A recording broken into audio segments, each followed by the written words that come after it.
अस्सलाम वालेकुम स्टूडेंट्स, उम्मीद है इंशाल्लाह आप सब खैरियत से होंगे।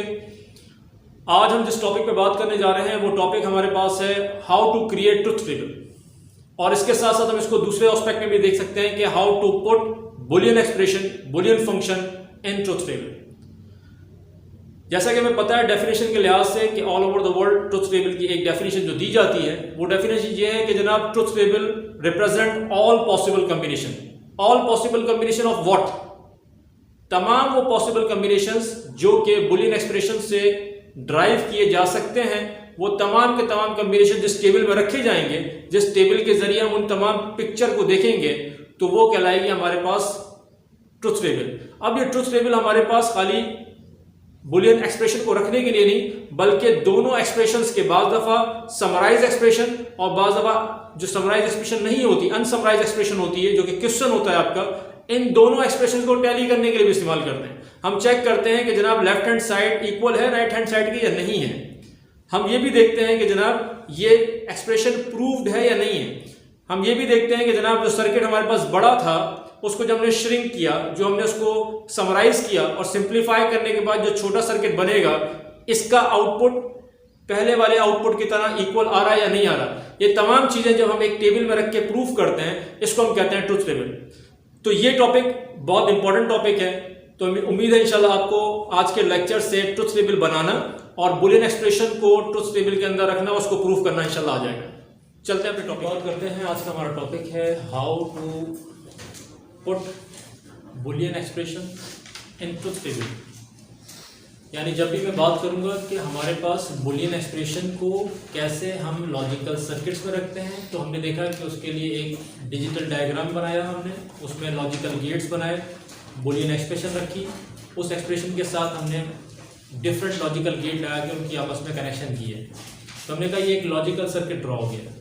अब मैं चेक करना चाहता हूँ कि मेरे पास जो बुलियन एक्सप्रेशन है, जिसको मैं बुलियन फंक्शन भी कहता हूँ, उस बुलियन एक्सप्रेशन या बुलियन फंक्शन को मैं अगर ट्रुथ टेबल के अंदर रखना चाहता हूं या ट्रुथ टेबल के अंदर देखना चाहता हूं कि इसका आंसर क्या जनरेट होगा। आंसर से क्या मुराद है, याद रखिएगा उसकी एक डेफिनेशन ट्रुथ टेबल की ये कहती है कि truth table represents all possible combination. याद यानी ट्रुथ टेबल का कहने का मतलब ये है कि जनाब जितने भी पॉसिबल कॉम्बिनेशंस हैं इनपुट पे जितने भी पॉसिबल कॉम्बिनेशंस होने चाहिए वो ट्रुथ टेबल रिप्रेजेंट करेगा। क्लियर? तो हम देखेंगे जनाब पहले ट्रुथ टेबल बनता कैसे और ट्रुथ टेबल के अंदर बुलियन एक्सप्रेशन को रखा कैसे जाता है, और फाइनली जब मैं कहता हूं कि एक्सप्रेशन को चेक किया जाता है कि यहां वाली एक्सप्रेशन के बराबर है या नहीं है, ये बड़ी एक्सप्रेशन के बराबर, ये छोटी एक्सप्रेशन है या नहीं है, इतनी बड़ी एक्सप्रेशन के लिए जो मैं सर्किट बनाऊंगा और इतनी छोटी एक्सप्रेशन के लिए सर्किट बनाऊंगा, दोनों का आंसर सेम आएगा या नहीं आएगा, ये मैं कहां रख के चेक करूं। तो ये चेक करने की जो जगह है वो ट्रुथ टेबल है। वो मुझे ये प्लेटफॉर्म प्रोवाइड करता है, ये वो टेबल है जहां पर मैं आके चेक करता हूं कि जनाब मेरा left hand side right hand side के इक्वल है। बात क्लियर? yes, तो टॉपिक हमारा ये है कि हम इसको दो टॉपिक्स में भी कह सकते हैं, how to create truth table. एक बार हम इसको ये भी कह सकते हैं, दूसरा हम इसको ये भी कह सकते हैं, how to put boolean function in truth table. दोनों बातों का तकरीबन एक ही मतलब है। यहां पर मैं कह रहा हूं कि ट्रुथ टेबल कैसे बनता है, बात सेम है। बुलियन एक्सप्रेशन को ट्रुथ टेबल में कैसे रखा जाता है, जब भी बात सेम है, क्योंकि रीजन यह है ट्रुथ टेबल में जो चीज रखी जाएगी वो बुलियन एक्सप्रेशन ही होगी, क्योंकि ट्रुथ टेबल के अंदर जो चीज हम इनपुट देते हैं वो होती क्या है, हमारे पास बुलियन एक्सप्रेशन ही होती है। अच्छा, हम जा रहे हैं कि अगर मेरे पास कोई एक्सप्रेशन मौजूद है, फॉर एग्जाम्पल मेरे पास एक्सप्रेशन मौजूद है a प्लस बी, इसकी एक्सप्रेशन मौजूद है। मैं इसको थोड़ा सा और एक्सटेंड कर दूंगा, तो बेहतर है ताकि एक ही साथ हम टेबल बना सकें। एक एक्सप्रेशन मेरे पास मौजूद है a plus B whole bar बराबर है A multiply by B, sorry A bar multiply by B bar. देखिए एक्सप्रेशन को पढ़ने का तरीका भी याद रखिएगा। इसको पढ़ रहे हैं हम a plus B whole bar.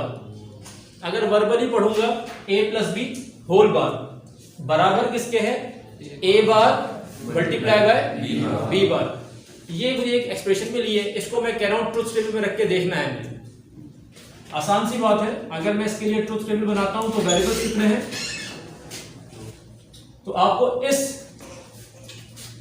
Expression के लिए जब ट्रुथ टेबल बनाना है तो आपको फॉर्मूला याद होगा।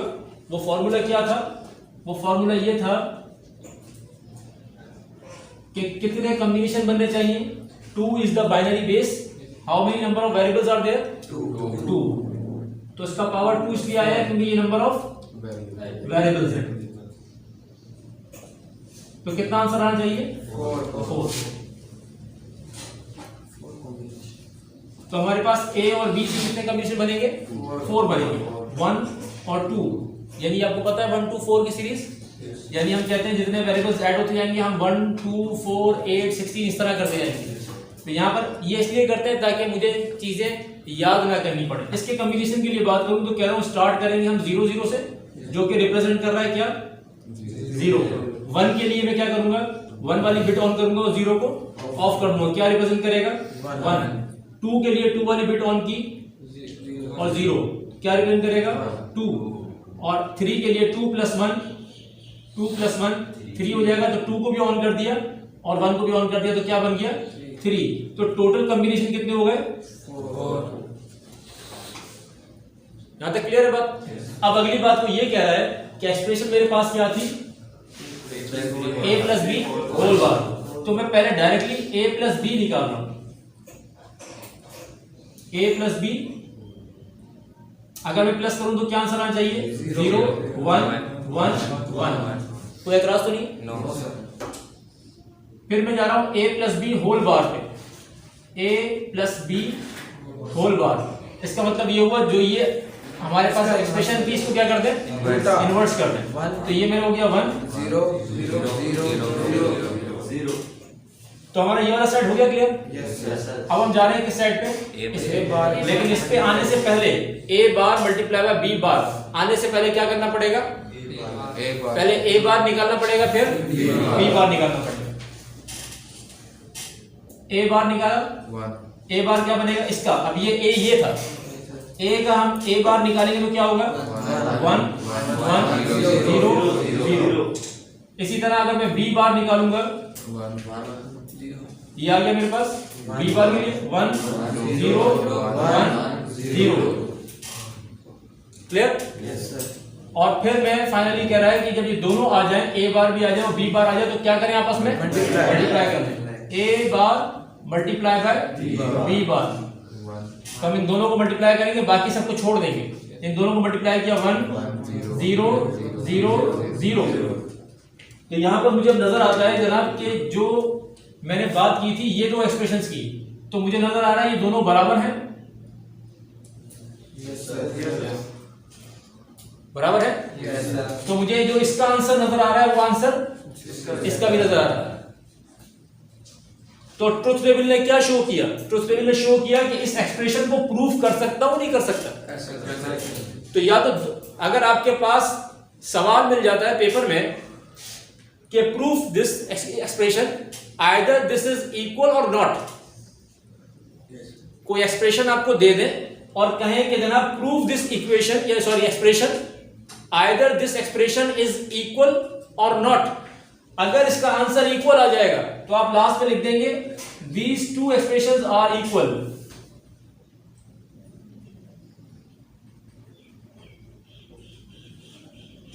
और अगर नॉट इक्वल आ जाएगा तो आप पूरी एक्सप्रेशन ऐसे लिखें, या लिख दें नॉट इक्वल, या फिर बीच में क्या निशान लगा देंगे आप, इक्वल आर नॉट इक्वल। तो एसएलओ बेस्ड में इस तरह का हो सकता है, इस तरह की बात कह सकता है कि जनाब मैं आपको एक्सप्रेशन शॉर्ट क्वेश्चन में दे सकता है, लॉन्ग क्वेश्चन का कोई ए बी सी पार्ट करके दे सकता है, इस तरह की चीज। तो आप चेक कैसे करोगे, जब तक इस एक्सप्रेशन को आप ट्रुथ टेबल के अंदर पुट नहीं करोगे, रखोगे नहीं, उस वक्त तक आप चेक नहीं कर सकते ये बराबर है इसके या नहीं है। यहां तक कोई कंफ्यूजन?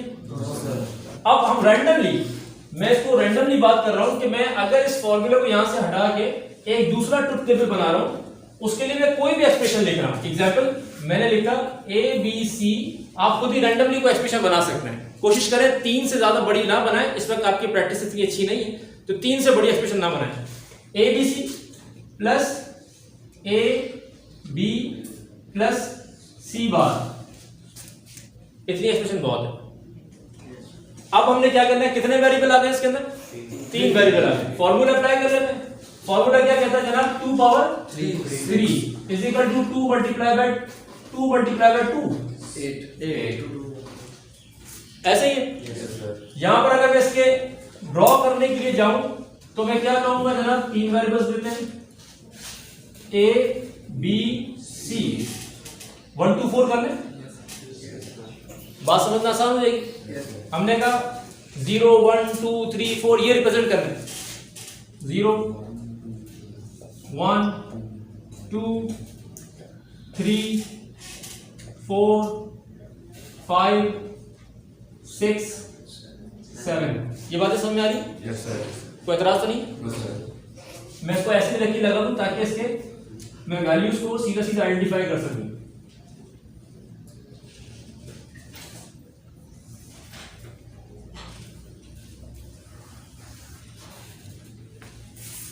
अब यहां पर मेरे पास पहले क्या करना है? ए बी सी को क्या करना है आपस में? मल्टीप्लाई।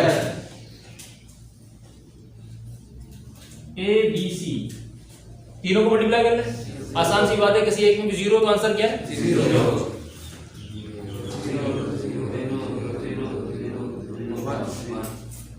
ठीक है, फिर ये एक्सप्रेशन हो गई। उसके बाद क्या है? और ए और बी बार, तो पहले बी बार निकाल लो।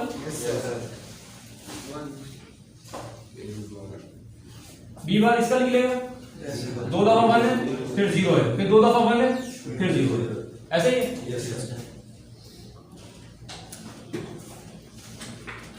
ए और बी बार को क्या करना है आपस में? मल्टीप्लाई है। ए ये रहा, बी बार ये रहा। बाकी सबके बीच में अगर आप चाहें तो कोई पेपर रख दिया करें, ज्योमेट्री बॉक्स रख दिया करें, हाथ रख दिया करें, ताकि आपको बीच में नजर ना आए, रीड करना आसान होता है। वरना आप कुछ अर्से प्रैक्टिस करेंगे तो आप चीज को इग्नोर करना भी सीख लेंगे कि बीच वाले पोर्शन को इग्नोर करना है तो आप इग्नोर करना सीख जाएंगे। इग्नोर करने के लिए 0 और इसको मल्टीप्लाई करूंगा, किसको? ए और बी बार मल्टीप्लाई करना, तो ऑटोमेटिकली क्या आएगा?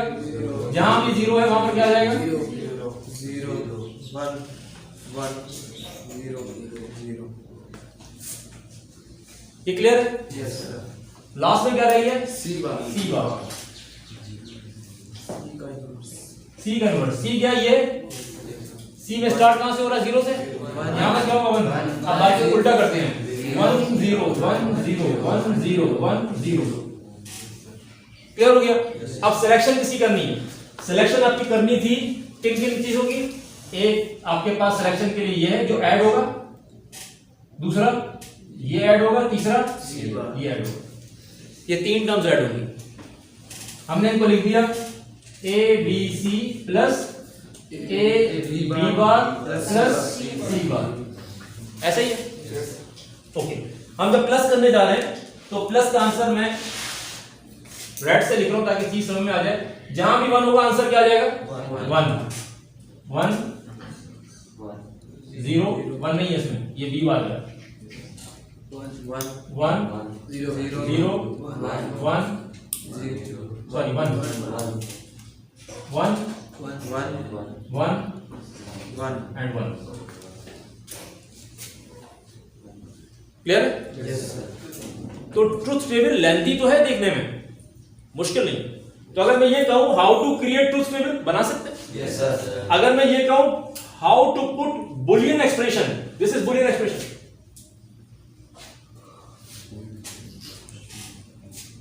इसको बुलियन फंक्शन कह लेते हो। ये बुलियन फंक्शन जो है मेरे पास,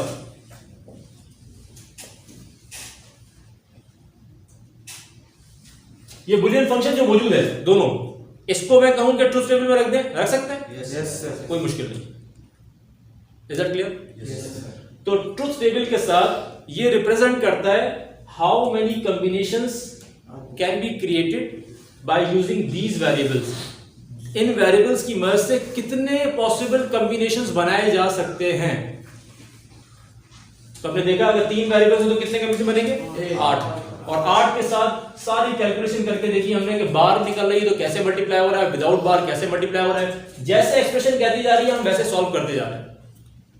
चीज इजी है लेकिन थोड़ी सी लेंथी है, और जब चीज इजी हो तो लेंथी का पता नहीं चलता है, आपको सॉलिड मार्क्स मिलते हैं। अगर ऐसे questions, logical gates, design logical circuits, draw truth table, proof the expression, अगर ऐसे क्वेश्चन आ गए तो कोई भी मार्क्स कट नहीं कर सकता अगर आपने सही अटेम्प्ट किया। और आप खुद अटेम्प्ट करेंगे तो you are very much confident भी रहेंगे कि पता नहीं मैंने क्या किया, क्योंकि यहां तो नजर आ जाएगा ना सही किया नहीं किया, एक्सप्रेशन प्रूफ हुई है नहीं हुई है। लेकिन जल्दबाजी नहीं करनी, इसके अंदर बहुत कूल एंड काम आपका जो है ना बॉडी लैंग्वेज होनी चाहिए। आपका जो माइंड सेट है बहुत कूल एंड काम होना चाहिए। अटेंशन सिर्फ और सिर्फ पेपर पे होनी चाहिए। कौन पीछे से क्या आवाज लगा रहा है, कौन बराबर से क्या पूछ रहा है, पेन दे दो, स्केल दे दो, इसके अंदर आपके जो क्या इश्यूज होते हैं, आपकी अटेंशन डाइवर्ट होती है। इस चीज से बच के आप ये चीज जब ड्रॉ करेंगे तो ऑटोमेटिकली 100% सही आएगी। लेकिन इसकी प्रैक्टिस आपको करनी पड़ेगी, 1-2 दफा, 3-4 दफा, 5 दफा आपने खुद ही कोई एक्सप्रेशन उठा ले उसकी। तो इंशाल्लाह हम जल्द मिलेंगे फिर नेक्स्ट वीडियो में नए टॉपिक के साथ। जब तक के लिए thank you so much, Allah Hafiz.